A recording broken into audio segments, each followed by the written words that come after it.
Whether to record an album, an EP, or a single is a fairly common question as bands approach the studio.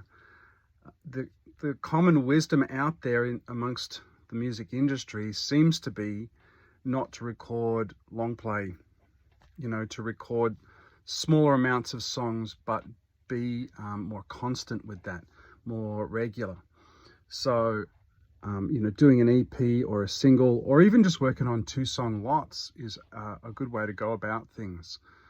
Doing a little, job lot on 2, finishing one, doing a bit of a single launch and that sort of thing, some promotion, getting it out there, and then pushing on to the next one. That seems to be a really good approach because you are more constantly creating that dirty word, content for the consumer, and you've got to look at it from their perspective as well as yours. I know we are creating art and expressing ourselves and doing all that sort of stuff but from the listener's point of view, it is content for them to consume. There's a couple of advantages I see quickly for this approach.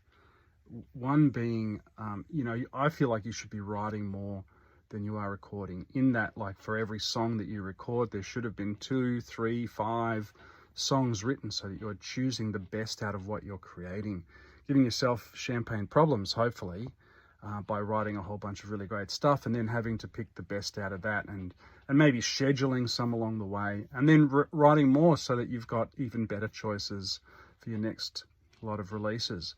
But also the cost, it is not free to record, unlike what that guy said.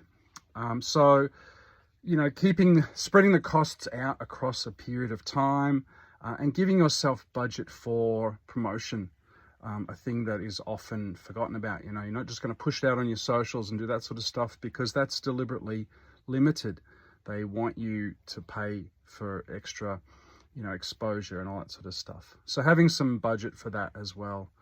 So record fewer songs at a time, but plan to do it more regularly, I think is the right approach based on what's going on inside the music industry currently, but also as an emerging artist.